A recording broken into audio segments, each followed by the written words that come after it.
Captain Jake Morrison stood at the bridge window of the USS Defiant, watching the massive space station grow larger as they approached.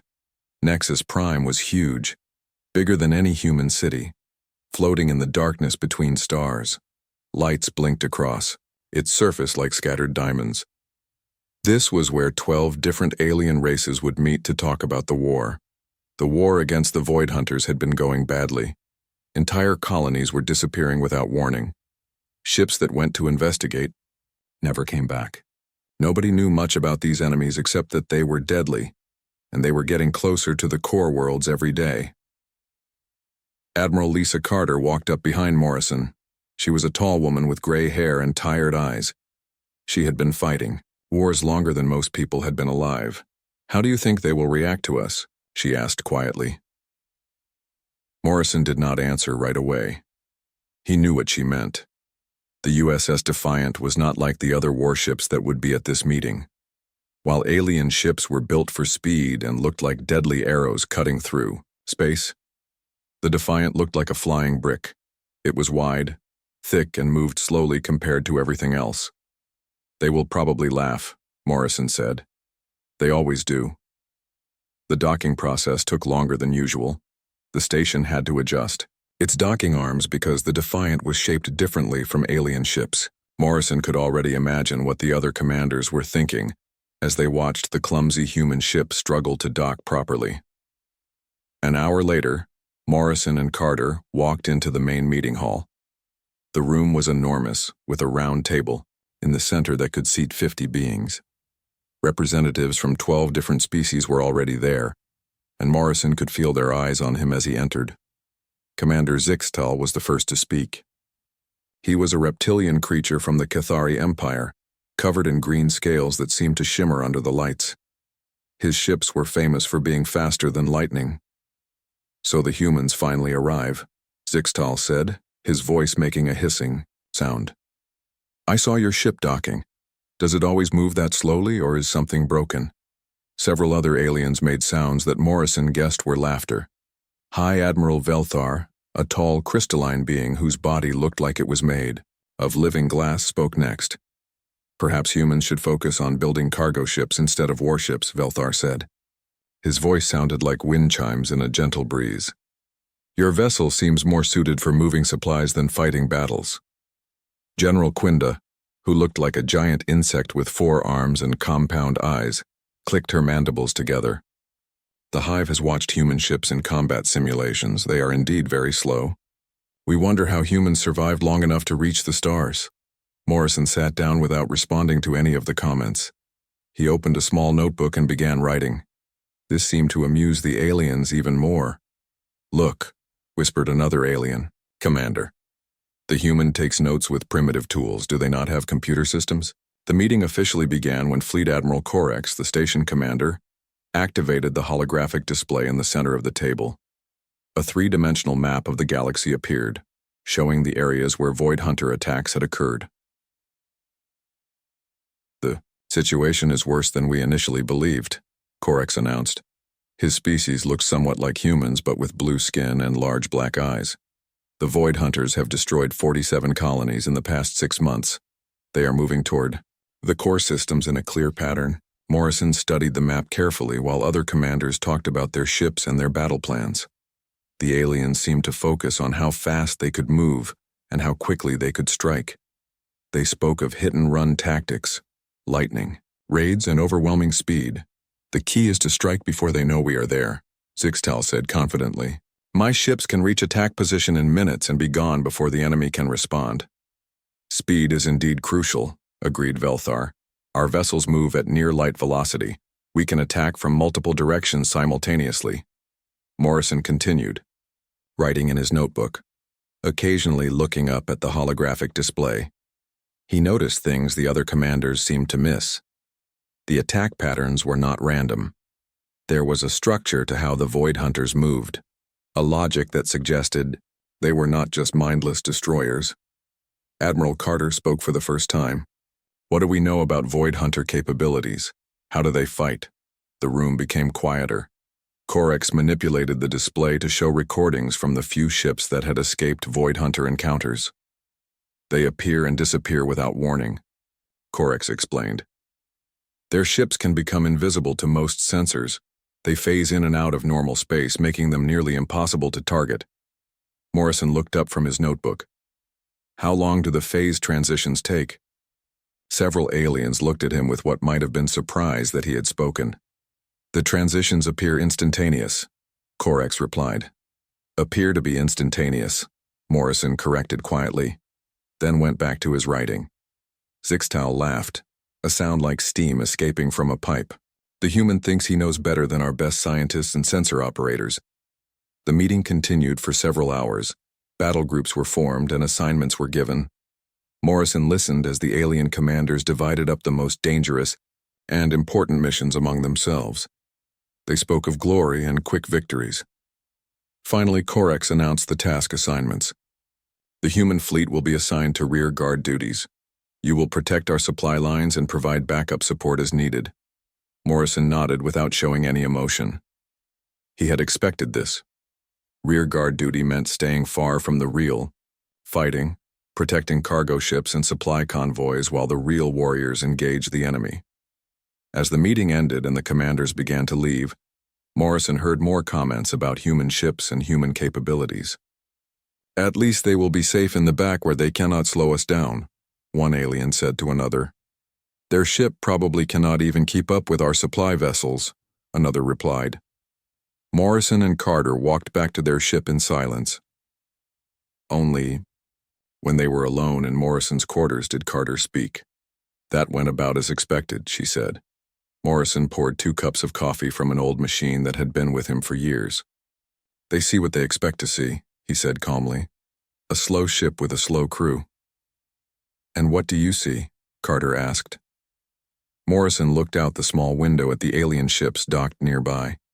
Sleek, beautiful vessels that looked like they could dance among the stars. I see ships built for show, he said quietly. Fast, pretty, and fragile. When the real fighting starts, we will see which approach works better. Carter smiled for the first time in days. She had known Morrison for 15 years and had learned to trust his quiet confidence. While other officers got angry when they were dismissed or insulted, Morrison simply observed and learned. The USS Defiant left Nexus Prime 6 hours later, moving at its usual steady pace toward the assembly point where the combined fleet would gather. Behind them, the faster alien ships darted past like shooting stars, their commanders probably still laughing about the slow human warship. Morrison sat in his command chair, watching the stars and thinking about patterns. The Void Hunters were not random killers. They had a plan, a purpose, and a method. Understanding that method would be the key to defeating them. He opened his notebook and continued writing, recording observations that the faster, more advanced aliens had missed. Time would tell who was right. 3 weeks had passed since the meeting at Nexus Prime. The combined fleet now moved through space toward the Outer Rim territories where the Void Hunters had been attacking. Captain Jake Morrison stood on the bridge of the USS Defiant, watching the alien ships dart back and forth around his vessel like excited children. The Cathari ships looked like silver arrows as they raced ahead of the main fleet, then circled back to show off their speed. Commander Zixtal seemed to enjoy making his ships perform complicated maneuvers, just to prove how fast they could move. The Luxon Empire vessels moved in perfect formation, their crystalline hulls catching starlight and throwing it back in brilliant flashes. Lieutenant Commander Ryan Brooks, the Defiant's tactical officer, walked up to Morrison with a datapad in his hands. Brooks was young, maybe 30 years old, with short brown hair and serious eyes. He had been assigned to the Defiant 2 years ago and had learned to respect Morrison's unusual methods. Sir, we are approaching the Kepler 442 system, Brooks reported. Long-range sensors are picking up something unusual. Morrison took the datapad and studied the readings. Strange energy signatures were coming from the area around the 4th planet, patterns that did not match any known technology. Alert the fleet commander, Morrison said quietly, and begin full sensor scans of the system. Within minutes, alarms were sounding throughout the combined fleet. Fleet Admiral Corex's voice came over the communication system, speaking to all ships at once. All vessels, we have contact with unknown ships in the Kepler 442 system. This appears to be our first encounter with Void Hunter forces. Attack groups Alpha and Beta move to engage. All other ships maintain formation. Morrison watched as the alien ships immediately accelerated toward the contact zone. The Kethari vessels moved so fast they seemed to disappear and reappear as they jumped to maximum speed. The Luxon ships formed into diamond patterns and raced forward like glowing spears. The USS Defiant continued at its normal pace, far behind the attacking ships. Morrison had positioned his vessel exactly where the fleet commanders had ordered, in the rear guard position protecting the supply ships. Chief Engineer Maria Santos joined Morrison and Brooks on the bridge. She was a small woman with dark hair, pulled back in a simple ponytail, but her eyes were sharp and intelligent. She had been working on the Defiant systems for 5 years and knew every bolt and wire in the ship. "Captain, the modifications are ready if you need them," Santos said quietly. Morrison nodded but said nothing. The other bridge crew did not know what modifications Santos was talking about, and Morrison wanted to keep it that way for now. Dr. Alex Turner, the fleet's xenobiologist, was also on the bridge. He was a tall, thin man who studied alien life forms and technologies. Turner had been assigned to the human ships because the other species did not trust him with their secrets. "Captain, I am detecting some very unusual energy readings from the contact zone," Turner said, adjusting his instruments. The enemy ships seemed to be using some kind of phasing technology. On the main screen, they could see the battle beginning. The fast alien ships approached the Void Hunter vessels, which looked like dark, twisted shapes against the stars. As Morrison watched, something strange happened. The Kethari ships fired their weapons at the enemy, but the energy beams passed right through the Void Hunter vessels as if they were not there. A moment later, one of the enemy ships appeared, directly inside the formation of Kethari vessels, and opened fire. 2 alien ships exploded immediately. "They can phase in and out of normal space," Turner said, his voice excited despite the danger. "That is how they have been so successful. They become intangible, move to a new position, then solidify and attack." Commander Zixtal's voice came over the communication channel, and for the first time since Morrison had known him, the reptilian commander sounded worried. "All ships, the enemy can disappear and reappear at will. Standard attack patterns are not effective. We need support." High Admiral Velthar's crystalline voice joined the conversation. "Our light-speed weapons cannot lock onto targets that phase in and out of existence. We are taking heavy casualties." Morrison watched the battle continue. The alien ships were fast and well-armed, but their speed meant nothing against an enemy that could become invisible and intangible at will. Every time the aliens thought they had a target, it would disappear and reappear somewhere else.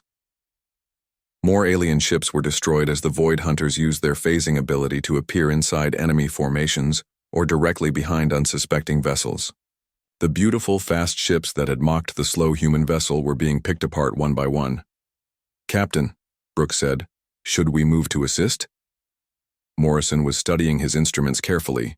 The USS Defiant's sensors were more powerful than those on the alien ships, designed for long-range analysis rather than quick targeting. While the other ships focused on immediate threats, Morrison was looking at patterns. "Not yet," Morrison said. "Continue sensor sweeps. I want to know everything about how those ships phase." Santos moved to her engineering station and began working. "Captain, I am detecting gravitational fluctuations each time the enemy ships phase. The effect is very small, but our sensors can pick it up." Turner looked up from his own instruments. "There also seems to be an electromagnetic signature. Each time they phase, they leave a brief energy trail." Morrison nodded. This was exactly what he had hoped to find. While the alien commanders focused on speed and immediate action, he was looking for the underlying science behind the enemy's abilities. The battle was going badly for the combined fleet. 6 alien ships had been destroyed, and several others were badly damaged. Commander Zixtal's flagship had lost most of its weapons, and High Admiral Velthar was calling for a retreat. "All ships fall back to secondary positions," came the order from Fleet Admiral Korex. "We need to regroup and develop new tactics." The surviving alien ships began to withdraw, moving fast to escape the phasing enemy vessels. Several Void Hunter ships pursued them, appearing and disappearing as they chased the retreating fleet. Morrison finally gave his first order of the battle. Helm, adjust course to intercept the damaged Cathari flagship. Weapons, prepare for defensive fire. The USS Defiant began to move, but at its usual slow, steady pace. The alien commanders could see the human ship approaching on their sensors, but it seemed to be taking forever to reach the battle zone. Human vessel, increase speed. Zixtal transmitted, his voice showing pain from his injuries. The enemy is still pursuing. Understood, Morrison replied calmly. Maintain your current course. What the alien commanders could not see was that Morrison was not just moving toward the damaged ship. He was positioning the USS Defiant according to the patterns he had observed. The gravitational fluctuations and electromagnetic signatures that Santos and Turner had detected were not random. They followed specific rules based on the local gravitational field and energy environment.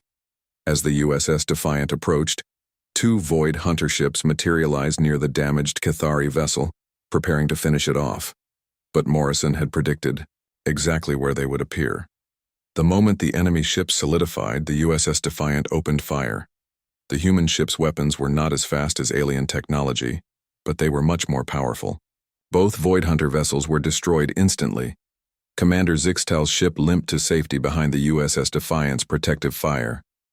For the first time, an alien commander transmitted a message of thanks to the human vessel. The battle ended, with the Void Hunters withdrawing to wherever they had come from. The alien fleet had lost several ships and many crew members, but they had learned something important about their enemy.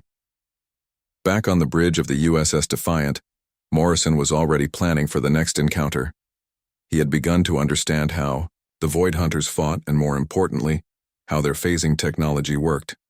Captain, Turner said, the patterns you predicted were exactly right. The enemy ships can only phase at specific intervals based on local gravitational conditions. Santos smiled as she looked at her engineering data. And each time they phase, they create a small disruption that we can track. If we know where they are going to appear, we can be ready for them. Morrison closed his notebook where he had been, recording observations throughout the battle. While the alien commanders would probably focus on building faster ships and stronger weapons, he was thinking about patience, timing, and the mathematics of prediction. The slow human warship had fired only a few shots, but those shots had been perfectly placed and perfectly timed. It was a small hint of what was to come. Forward Base Omega was not much to look at. It was a collection of metal platforms and temporary buildings floating in space near the edge of known territory. The base had been built quickly after the first battle with the Void Hunters, and it showed. Pipes and cables ran everywhere, and the whole structure seemed to shake whenever a large ship docked. Captain Jake Morrison sat in the main briefing room with the other fleet commanders. The room was crowded and noisy, filled with aliens arguing about what had gone wrong in their first fight with the enemy. Morrison sat quietly in the back, listening and taking notes in his small book. Commander Zixtal was speaking, his reptilian voice harsh with anger. His flagship had been badly damaged in the battle, and several of his best pilots were dead. The enemy is using technology we do not understand, Zixtal said. Our speed means nothing if we cannot hit what we cannot see. We need better weapons, faster ships. High Admiral Velthar's crystalline form sparkled under the room's lights as he spoke. I agree. The Luxon Empire can provide ships that move at even greater speeds. If we can strike fast enough, perhaps we can hit the enemy before they can phase. General Quinda clicked her mandibles together, a sign that she was thinking. The Hive believes we should use swarm tactics. If we attack with hundreds of small ships at once, some of them will surely hit the target. Morrison looked up from his notebook. The alien commanders were all suggesting the same basic solution. More speed, more ships, more weapons. They wanted to solve the problem by doing more of what had already failed. Fleet Admiral Korek stood at the front of the room next to a large display screen. Intelligence reports indicate that a major Void Hunter fleet is gathering near the Vega system. This could be their main battle group, perhaps 1,000 ships or more. The room became quiet. 1,000 enemy ships was more than their entire combined fleet could handle, especially if those ships could phase in and out of normal space at will. We need new tactics, Korex continued. The old methods are not working. Does anyone have suggestions? Morrison raised his hand. Several alien commanders turned to look at him with surprise. The human had barely spoken during any of the previous meetings. Yes, Captain Morrison, Korik said. Morrison stood up slowly. He was not a tall man, and he looked very ordinary compared to the exotic aliens around him. I have been studying the enemy's phasing ability. I believe there are patterns we can use to predict their movements. Commander Zixtal made a sound that might have been laughter. The human thinks he can predict what cannot be predicted. The enemy appears and disappears without warning. Not without warning, Morrison said calmly. Without obvious warning, but there are signs if you know what to look for. He walked to the front of the room and activated his own data display. Numbers and charts appeared on the screen, showing gravitational measurements and energy readings from the previous battle.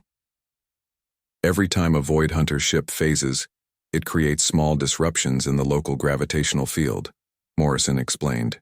These disruptions follow predictable patterns based on the mass of nearby objects and the strength of local energy fields. High Admiral Velthar's voice sounded skeptical. Even if this is true, how does it help us?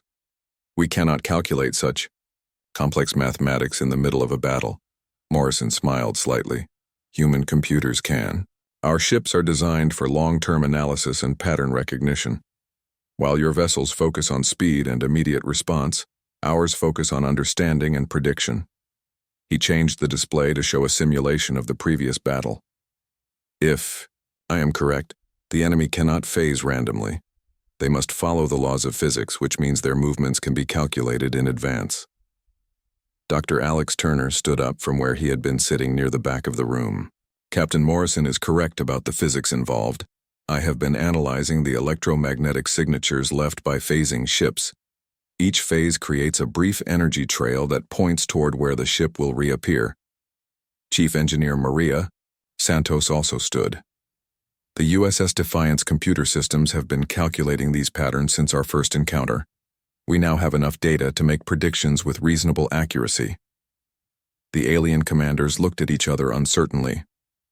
The idea that the mysterious enemy technology could be understood and predicted seemed impossible to them. Commander Zixtal's eyes narrowed. Even if you can predict where they will appear, your ship is too slow to take advantage of that knowledge. By the time you move to the correct position, the battle will be over. Morrison returned to his seat.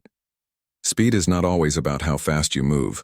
Sometimes it is about being in the right place at the right time. The meeting continued for another hour, but the alien commanders remained focused on their own solutions. They planned to attack the enemy fleet with improved versions of their existing tactics. Faster ships, more powerful weapons, and overwhelming numbers.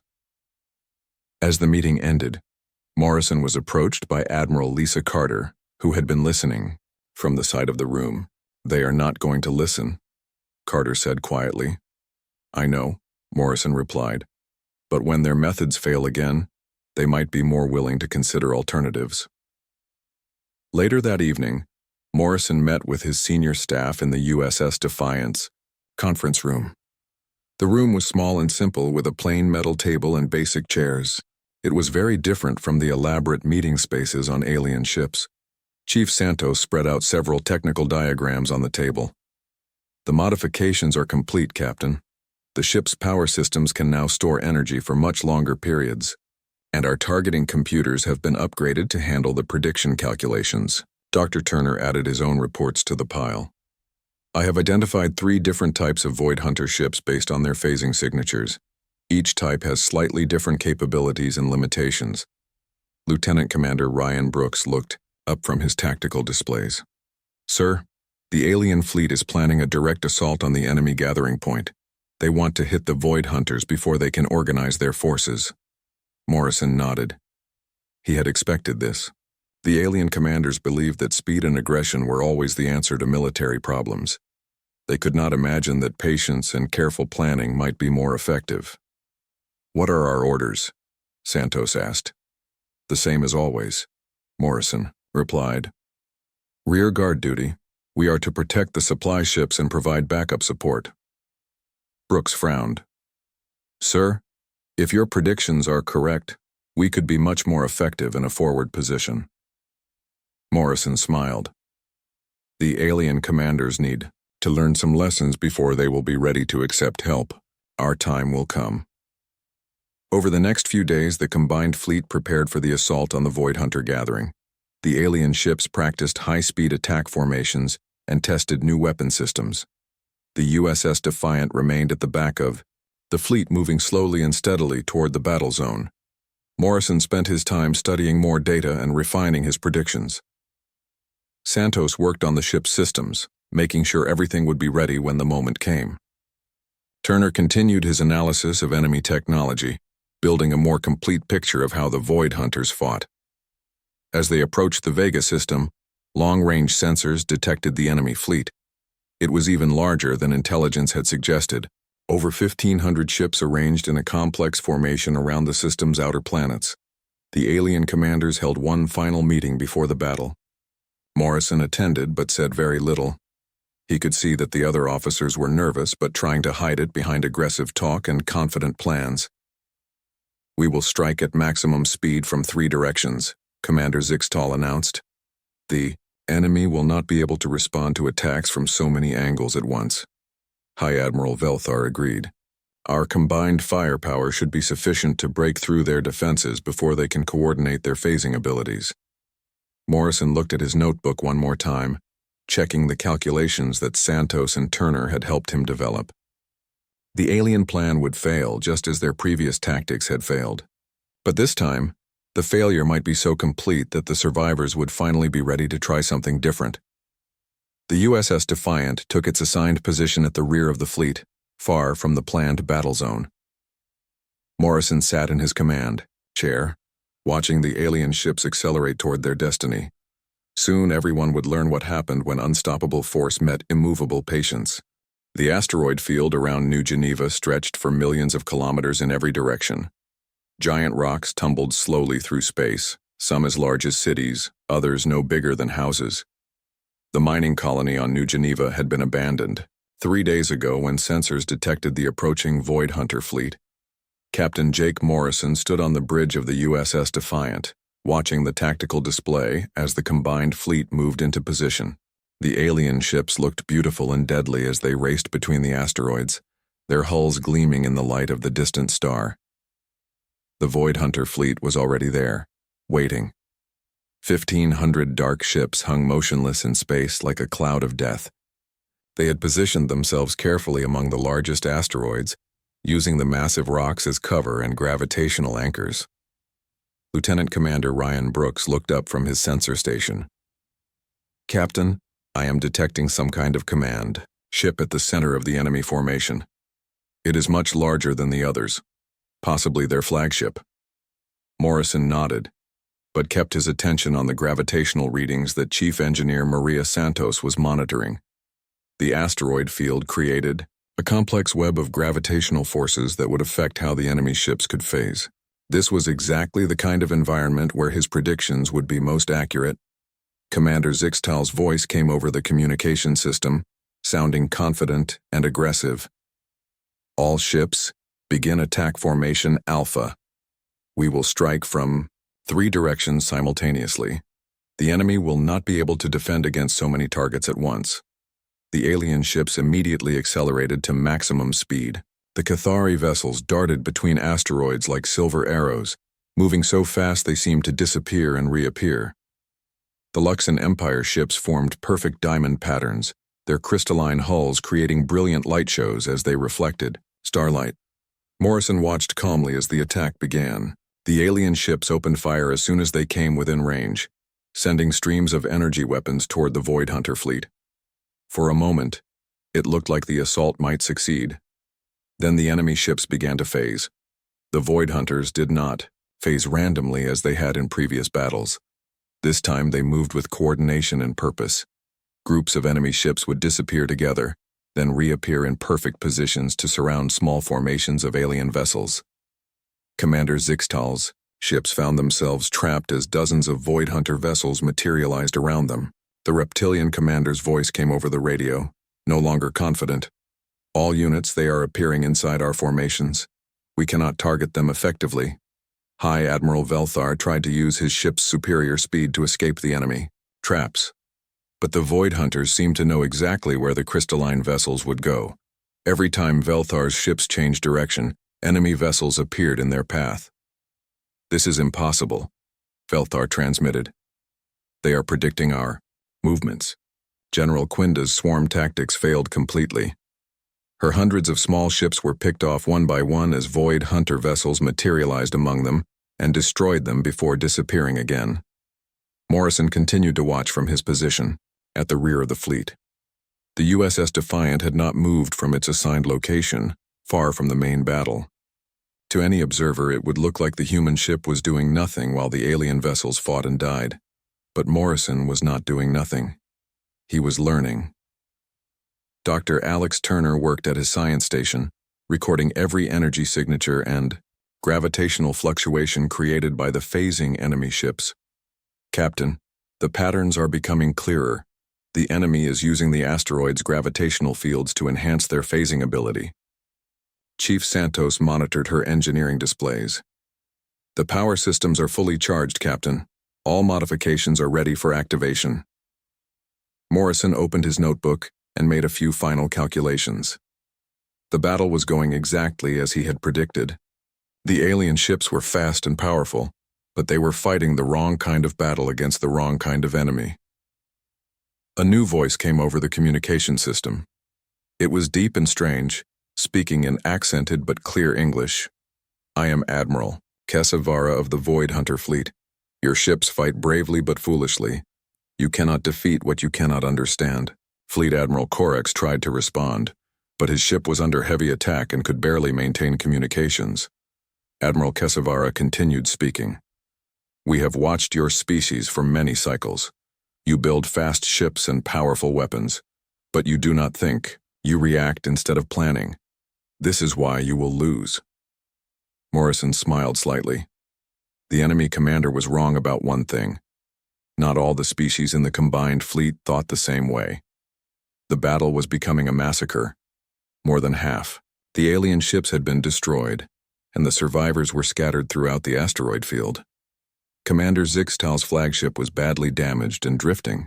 High Admiral Velthar was trying to organize a retreat, but Void Hunter ships kept appearing to block his escape routes. Morrison finally stood up from his command chair. "Helm, begin approach sequence. Navigation, plot course according to the calculations in my notebook." Brooks looked up in surprise. "Sir, we are moving toward the battle zone?" "Not toward the battle," Morrison said calmly.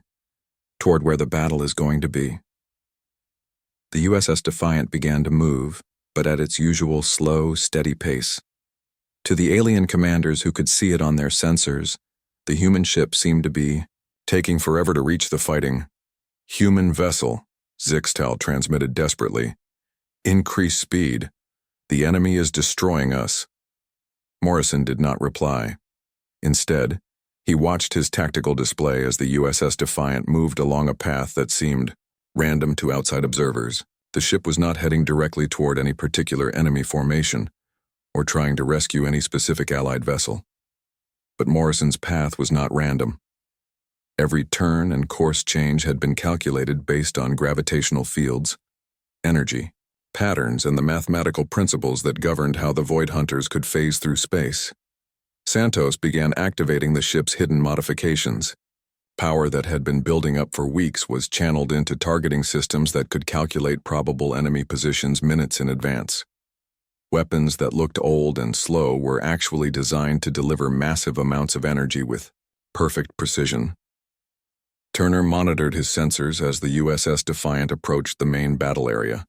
"Captain, I am detecting preparation signatures from multiple Void Hunter ships. They are about to phase into attack positions around the remaining alien vessels." Morrison nodded. "All weapons, prepare to fire on my command. Target coordinates are already programmed into the system." The alien commanders watched in confusion as the slow human ship continued its strange course through the asteroid field. Some of them probably thought Morrison had finally lost his mind. Admiral Kesavara's voice came over the communication system again, sounding amused. "The human ship approaches. How refreshing to see someone willing to die bravely instead of running away. Morrison ignored the taunt. He was watching his instruments, waiting for the exact moment when mathematics and patience would prove superior to speed and aggression. The moment came, 30 seconds later. "Fire," Morrison said quietly. The USS Defiant's weapons unleashed energy that had been building for the entire battle. But these were not random shots fired in panic or desperation. Every beam was aimed at a specific point in space where Morrison's calculations predicted an enemy ship would appear. The first Void Hunter vessel materialized directly into the path of the USS Defiant's main cannon. The enemy ship was destroyed instantly. The second enemy vessel appeared exactly where Morrison had predicted, only to find a torpedo waiting for it in the same location. A third Void Hunter ship tried to phase behind the USS Defiant, but Morrison had calculated that possibility as well. The enemy vessel appeared in the perfect position to be hit by the human ship's rear weapons. Within 60 seconds, Morrison had destroyed 8 Void Hunter ships. Each kill was the result of perfect timing and mathematical prediction, rather than superior speed or firepower. Admiral Kesavara's voice came over the radio again, but this time it did not sound amused. "Impossible. No one can predict phase coordinates with such accuracy." Morrison finally spoke directly to the enemy commander. "You are right that most species react instead of thinking. But humans are different. We plan, we calculate, and we wait for the right moment." The USS Defiant continued its methodical approach through the asteroid field, destroying every Void Hunter ship that tried to phase into position around the surviving alien vessels. Morrison's predictions were so accurate that he seemed to know where the enemy would appear before they knew it themselves. The tide of battle had turned completely. The silence after the battle was almost as shocking as the battle itself. For the first time in hours, no weapons were firing, no ships were exploding, and no desperate voices were calling for help over the radio. The asteroid field around New Geneva drifted peacefully through space, lit by the glow of burning wreckage. Captain Jake Morrison stood on the bridge of the USS Defiant, watching the tactical display as the surviving Void Hunter ships retreated toward the edge of the system. Admiral Kesavara's flagship was among them, damaged but still capable of travel. The enemy fleet that had numbered 1,500 ships now had fewer than 200 vessels left. Commander Zixtal's voice came over the communication system, weak but filled with amazement. "Human ship, this is incredible. How did you know where they would appear?" Morrison looked around his bridge at the crew members who had helped make this victory possible. Chief Engineer Maria Santos was smiling as she monitored the power systems that had performed perfectly under pressure. Dr. Alex Turner was recording data from sensors that had tracked every enemy movement. Lieutenant Commander Ryan Brooks was coordinating with the surviving alien ships to organize rescue operations. "It was not magic," Morrison said into the radio. "It was mathematics and patience." High Admiral Velthar's crystalline voice joined the conversation. "Captain Morrison, we owe you an apology. We thought your methods were too slow, too cautious. We were wrong. General Quinda's ship had been destroyed during the battle, but she had survived in an escape pod." Her voice came from one of the rescue ships. "The Hive has learned much today. Human thinking is different from what we expected."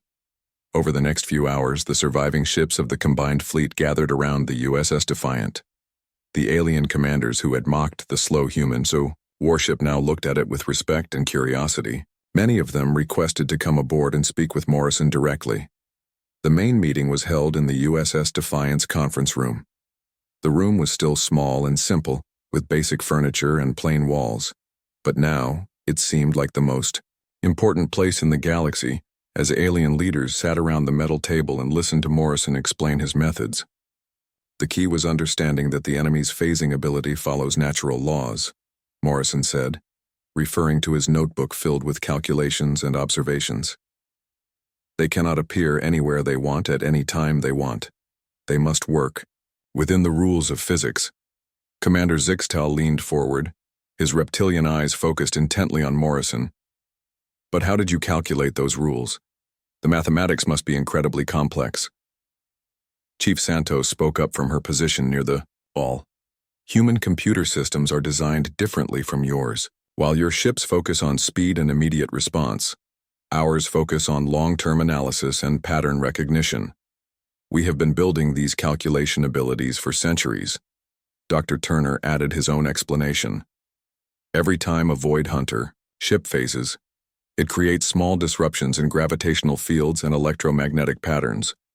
These disruptions are like fingerprints that tell us where the ship came from and where it is likely to go next.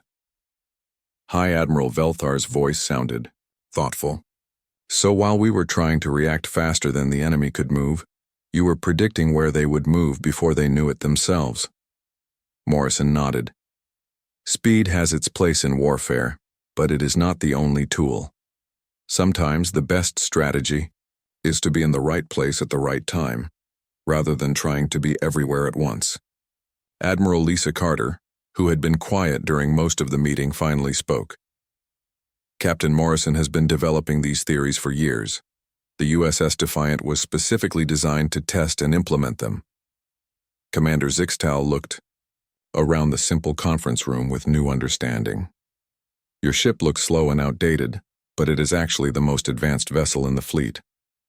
Not advanced, Morrison corrected. Different. We built our ship for a different kind of warfare. While you were building race cars, we were building a chess master. The meeting continued for several hours as Morrison shared his knowledge with the alien commanders. He explained how human ships could be modified to work with alien technology, combining the best of both approaches. He showed them how their speed and agility could be enhanced by better prediction and planning.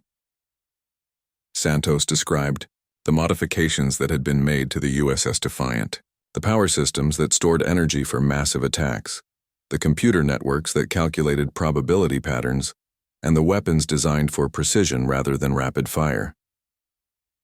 Turner shared his research on Void Hunter technology, explaining how the enemy's phasing ability could be countered now that its limitations were understood. As the meeting ended, Fleet Admiral Corex made an announcement that surprised everyone. Captain Morrison, by authority of the Galactic Defense Council, I am promoting you to Fleet Admiral and placing you in command of all combined fleet operations. Morrison looked around the room at the alien faces watching him. A few months ago, these same beings had laughed at his slow ship and questioned his abilities. Now they were ready to follow his leadership. I accept the position, Morrison said, simply. But I want to make something clear. This will not be a human fleet with alien support.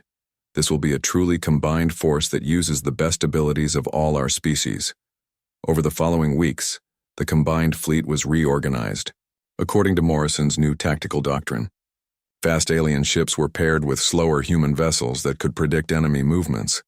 Alien weapons were combined with human targeting systems. Speed and patience worked together instead of against each other.